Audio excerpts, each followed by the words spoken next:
Good morning, everyone. It's Joni here at Joni's Journals. How are you today?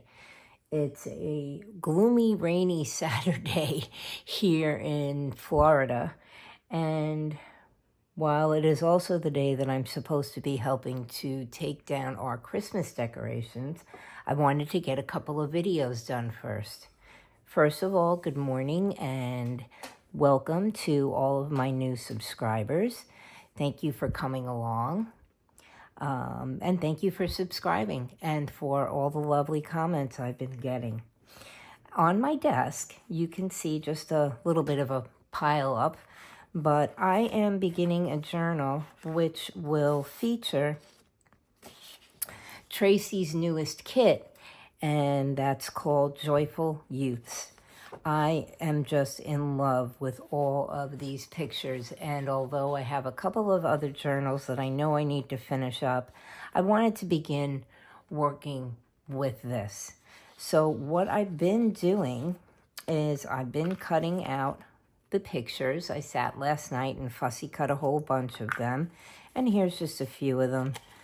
Aren't they adorable? They are the cutest little images.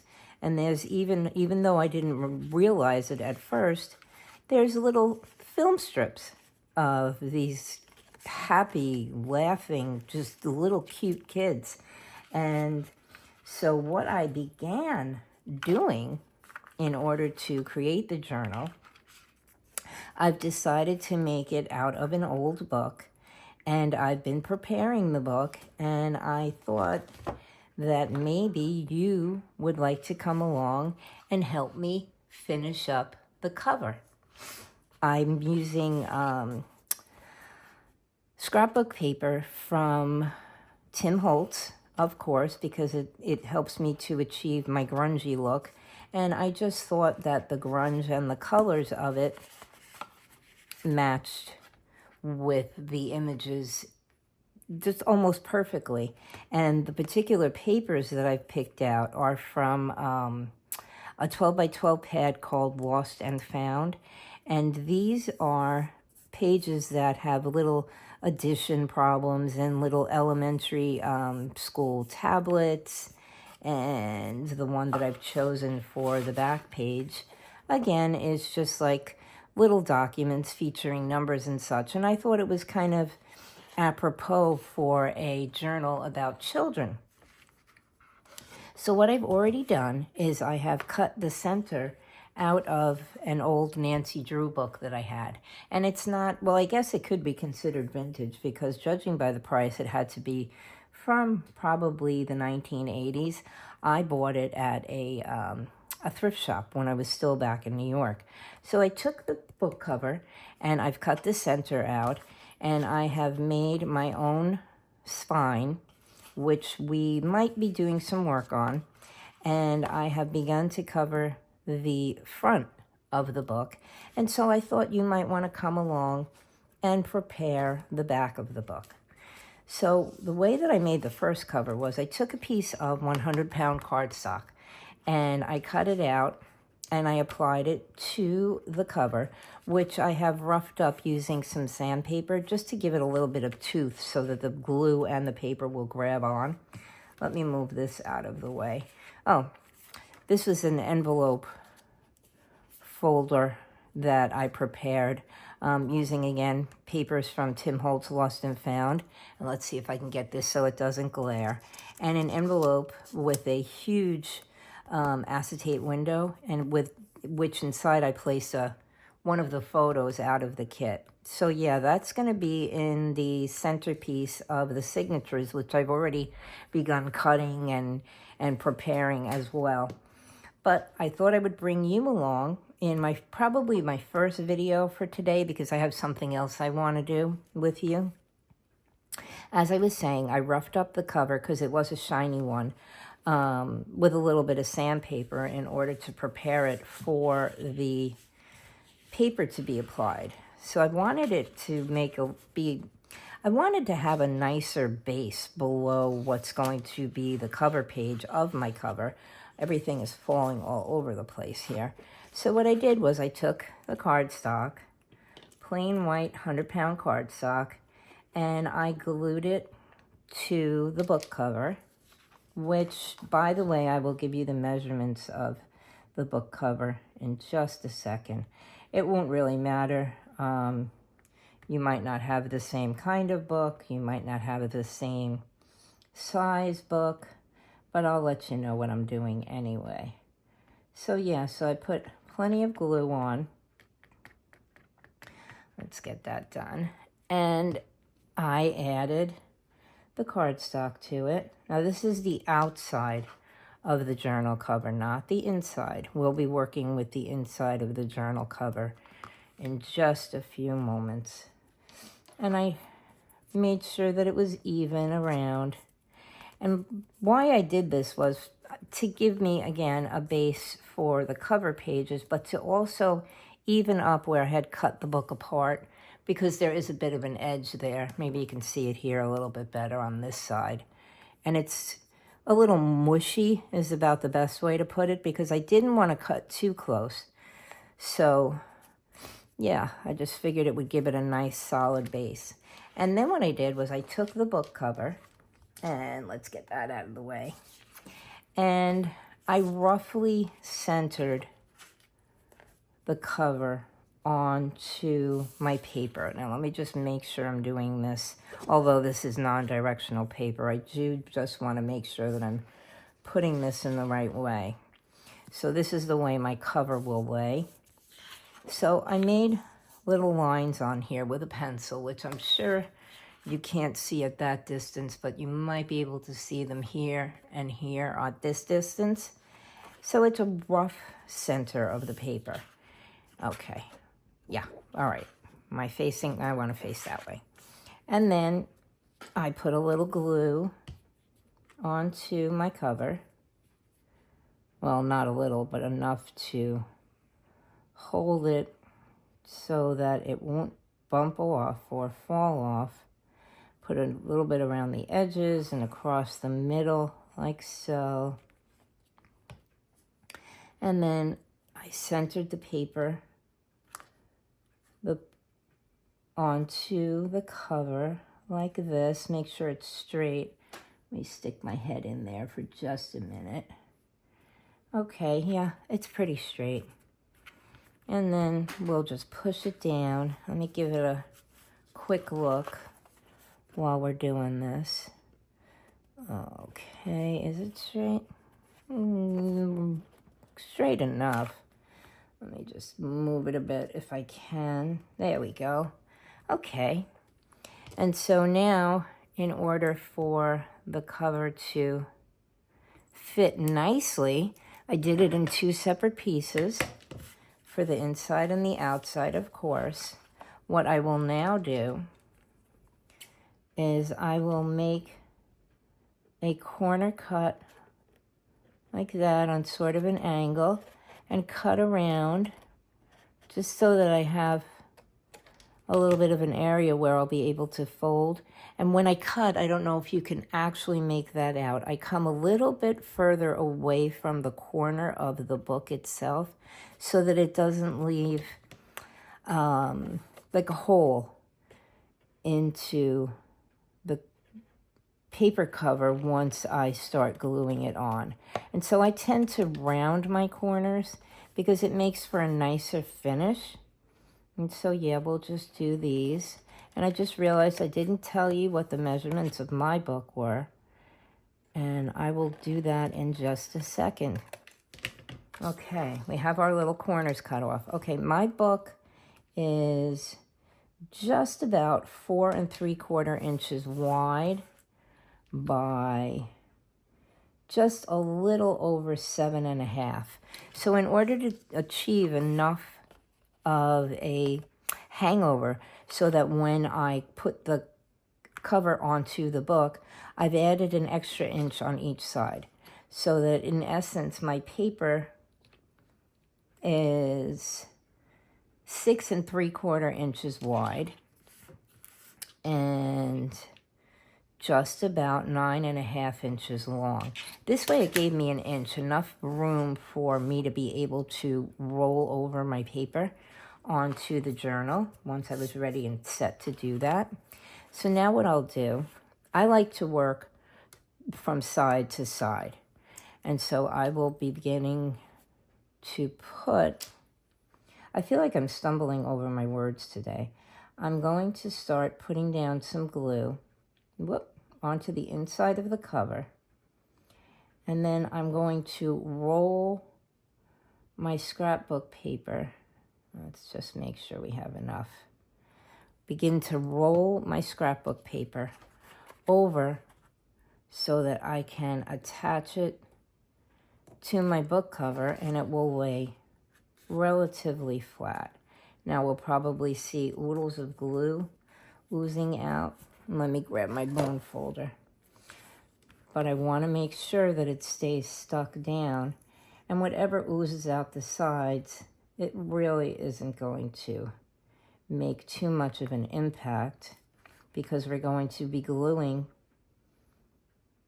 this edge of paper down now. So I'll grab up that excess glue like so, and I'll just add a little bit more, and then I will roll, and then I'll roll the second edge over so that it lays onto the first edge. And if I could edit my videos, I would probably speed this up right about now. But I'm going to finish, I'm going to go around and I'm going to finish all of the edges of the book. And I'm going to roll again. And this side doesn't really have to be perfect because we're going to cover it with another piece of scrapbook paper to give it a finished edge. See, now I think I didn't put enough glue on this side, so let's just use our bone folder and move some of the glue around. Oh, see? Not enough glue. Okay, let's add a little bit more. So you need to have a decent amount in order for it to grab on. And so I'm just going to add some more glue because apparently, although I was trying to not be having the glue ooze out, whatever I did put down just simply wasn't enough. All right, let's grab our bone folder. And this is probably a very basic way of making a cover. And you may have seen other people do it, but maybe you didn't. And so I figured I would just come along and get this started with you people today. I always want to say with you ladies, but I just feel like that's being a little bit prejudiced because there are male crafters out there or gentlemen crafters who make journals too. So now what we'll do is we'll just roll our last piece over and we'll stick it down, and then we will have our front cover of our book.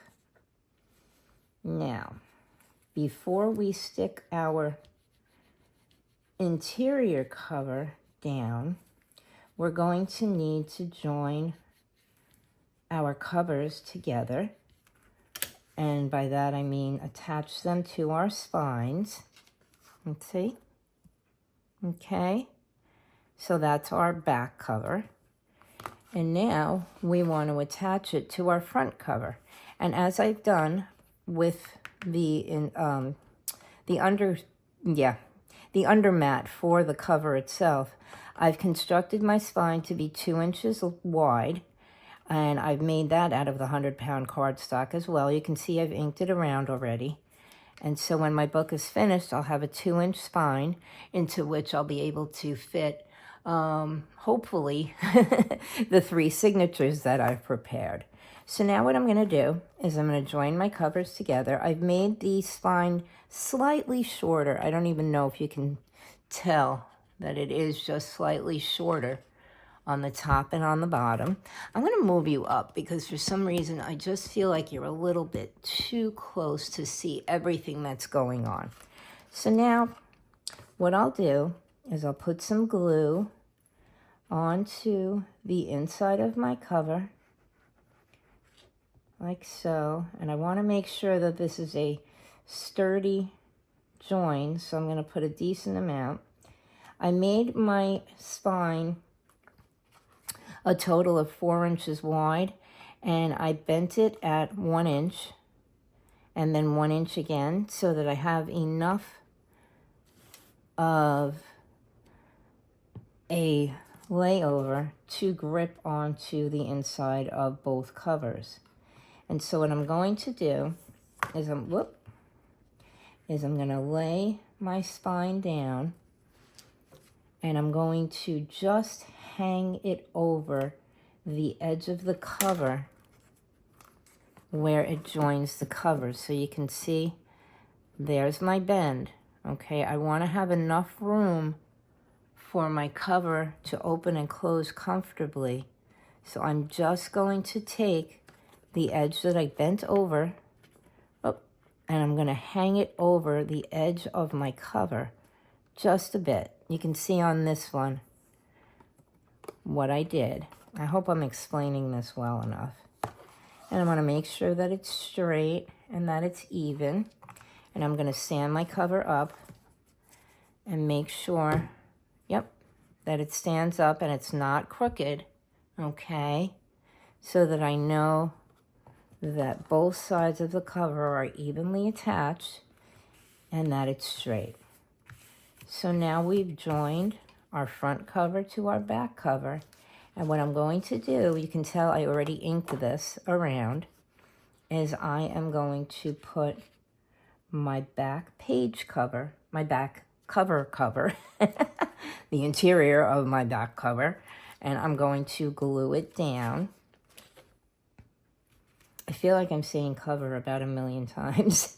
I'm going to glue it down onto the cover, and this way we have given it a finished appearance, okay? Now we'll probably be able to work on our spine because this is going rather quickly. I wasn't really sure if I would be able to get this done in time enough. Now I'm going to make sure that the inside cover is hanging just below where my crease line is so that my book will bend freely, which it is. And now I'll take my bone folder and make sure that this is securely attached and that it's even. Yeah. I want to make sure that there's the same amount of space between the front and the back. And I'm going to push it down. And this interior page, I made exactly the same height and width as the cover itself. I may have shortened it up maybe a smidge, and by that I mean just the line before 7 and, what was it, 7? Yeah, just a little over 7.5. And I probably made, let me just see.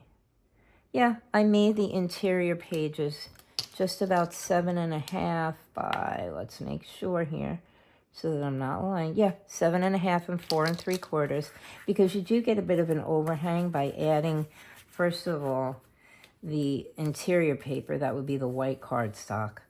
And then again, because this is thick cardstock, you'll get a little bit of an edge, but that's okay because that's what we want. We want it to look like a rolled over edge on the cover.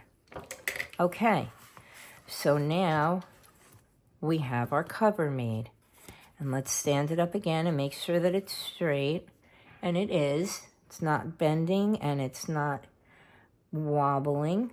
So there we have it. We have our cover set. But what we need to do now is we need to work on our spine. So as I said, my spine is just about 2 inches wide with a 1 inch overhang on each side. And so in order to make the spine a little bit sturdier, I took another piece of 100-pound cardstock, which you can see I've already inked, and I'm going to lay that down in the center here. You know what? I actually think I'm going to lay it down on the outside because I want my spine to be roughly the same depth as my book covers. All I'm doing is I'm making it, like I said, a little bit sturdier, so it doesn't really matter which side I put that piece on. I just want it to be able to stick. Now, what I'm going to do is I'm basically going to put glue around the outside edges of both sides of the spine, and then I'm just going to put a little bit of glue across in areas where I know, because I'm going to have to poke holes in order to be able to stitch my signature in, and I don't want to be fighting to poke holes through the glue. The inside part, I didn't tell you what I did with that. I made it, my spine is, let's see, let's get the ruler the right way. My spine is just under, let me do it this way, just under 7.5 inches high. I wanted it to be shorter than the book covers, and so I've made this extra piece the same length, but I did make it a little bit shorter, a little bit narrower, and I made it 1 3/4 inches wide so that I had enough room for an overhang, so that again my cover would open and close without having any interference.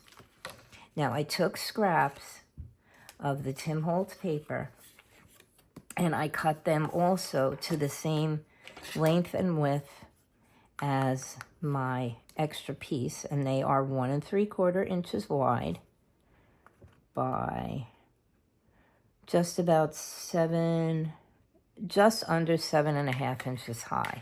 And again, these will add a little bit of sturdiness to the spine.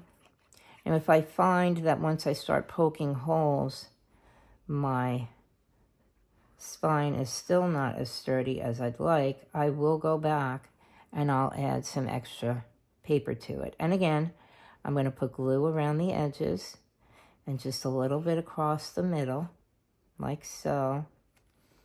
And I'm going to glue that down. Now this is the inside of our book, okay? So 1 sheet of cardstock should be just enough to make our spine and our book cover level across without too much of a bump. So there we go. That's the inside of the spine. And by now the outside should be dry enough for us to mess with it. And I have another piece of the cardstock. And I have a feeling I've used this cardstock, this particular page, because once I knew that Tim Holtz wasn't making his 12 by 12 pads anymore, and that it would be relatively difficult and expensive to get a hold of them, I started buying them up, and I started getting them off of Amazon for a relatively decent price. Okay, so now we've glued that, and I like this little image here, which sort of seems to be some kind of filing system. Did I do this right? Yes, okay. Wanted to make sure I was on the right side. And again, I measured this one to be the same size as the spine sturdiness. I don't know what to call it. And I'm going to glue that down. And there we go. That's the outside of our spine. And what I'll probably do to get rid of these white areas is I will do a little inking. Maybe I can slide this down a little bit so that it's even here. There we go. All right. I'll do a little bit of inking on here to make it a little bit grungy. And there we have it. We've completed our rear cover. We've made our spine. We've added our spine, I should say. We strengthened it with an extra piece of cardstock, the white 100-pound cardstock, and we've added our decorative papers. Now what I will do, since no one wants to watch paint dry, is I will go back and I will ink the edges on the book itself. And there we have it. There's our cover, prepared and ready for us to decorate or just add pockets or whatever we decide to do. I'm going to try to make this a bit of a series, but I will be working on it without you around, because once school starts again, my time for making videos is going to be very limited. But there you go. There you have it. So yeah, that's going to be the cover for our journal, which is going to feature Tracy Fox's Joyful Youth photos.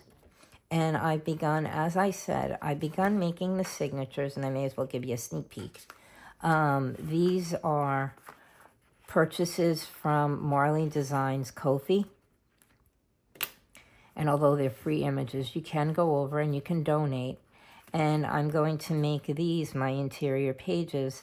And I may change things up and start using some of Tracy's backgrounds as well. I have actually used her backgrounds. Let's see if I can find a page that has it. I used one of her backgrounds from the printmaker. And I know there's one in here somewhere. But yeah. So I've used some little lined paper. There's one. It's one of the plain images from the printmaker. You saw me use it in the steampunk as well. But there we go. Thank you for coming along and doing this with me. And I'm going to try and get one more video done today before I have to start putting Christmas away. And so I don't know if I'll post them both today or if I'll post one today and post one tomorrow. But yeah, thank you for helping me make my cover. I hope you enjoyed it. Okay, you guys have a great rest of your day. I'm sending love and hugs. And remember to like, comment, and subscribe. And I'll talk to you soon. Bye-bye for now.